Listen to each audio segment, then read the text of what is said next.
அண்மை செய்தியை பார்த்து வருகிறோம்.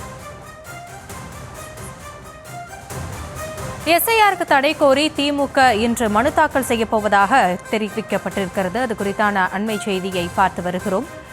எஸ்ஐஆர் எனப்படும் வாக்காளர் பட்டியல் சிறப்பு திருத்தத்திற்கு தடை கோரி உச்சநீதிமன்றம் செல்லும் டிஎம்கே என்று தெரிவிக்கப்பட்டிருக்கிறது. விவரங்களோடு இணைகிறார் நம்முடைய செய்தியாளர் மதியழகன். விவரங்களை வழங்கலாம். பீகாரில் மேற்கொள்ளப்பட்டதைப் போல தமிழகம் உள்ளிட்ட 12 மாநிலங்களில் வாக்காளர் சிறப்பு தீவிர திருத்தம் என்று சொல்லக்கூடிய எஸ்ஐஆர் மேற்கொள்ளப்படும் என்று தேர்தல் ஆணையம் அறிவித்து அதற்கான பணிகள் தொடங்கப்பட்டு இருக்கின்றன. இந்த நிலையில் இது தொடர்பாக நேற்று நடைபெற்ற அனைத்து கட்சி கூட்டத்தில் பேசிய முதலமைச்சர் மு.க.ஸ்டாலின் தேர்தல் ஆணையத்தினுடைய இந்த நடவடிக்கையை நிறுத்தி வைக்க வேண்டும் என்று கோரிக்கை வைத்தார். ஒருவேளை நிறுத்தி வைக்கவில்லை என்றால் உச்சநீதிமன்றத்தை நாட இருப்பதாகவும் நேற்றைய தினம் அறிவித்திருந்தார். இந்த நிலையில் தேர்தல் ஆணையத்தினுடைய இந்த எஸ்ஐஆர் நடவடிக்கைக்கு எதிராக உச்சநீதிமன்றத்தில் திமுக சார்பில் இன்றைய தினம் மனுவானது தாக்கல் செய்யப்பட இருக்கிறது. ஏற்கனவே பீகாரில் தொடங்கப்பட்ட அந்த எஸ்ஐஆருக்கு எதிராக உச்சநீதிமன்றத்தில் மனுக்கள் தாக்கல் செய்யப்பட்டன.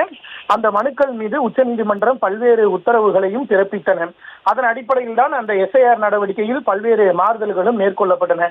இந்த நிலையில் அந்த பீகாரில் எஸ்ஐஆர் மேற்கொள்ளப்பட்ட நடவடிக்கை தொடர்பான மனுக்கள் உச்சநீதிமன்றத்தில் நாளை விசாரணைக்கு வர இருக்கக்கூடிய நிலையில் திமுக சார்பில் இன்றைய தினம் மனுவானது தாக்கல் செய்யப்பட இருக்கிறது. அப்பொழுது நாளை அந்த வழக்கு விசாரணைக்கு வரும்பொழுது இதுபோன்று தமிழ்நாட்டிலும் மேற்கொள்ள இருப்பதாகவும் அது தொடர்பான முறையீட்டு ஒன்றை திமுக சார்பில் முன்வைக்கப்பட்டு எனவே தங்களது மனுவையும் விசாரணைக்கு எடுத்துக்கொள்ள வேண்டும் என்று கோரிக்கை வைக்கப்படும் என்று எதிர்பார்க்கப்படுகிறது.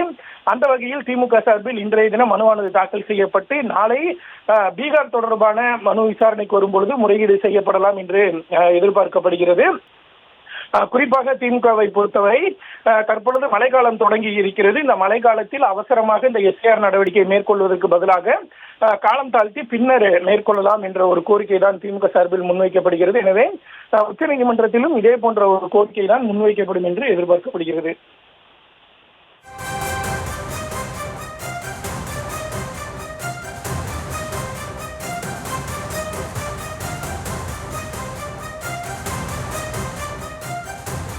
விவரங்களுக்கு நன்றி மதியழகன்.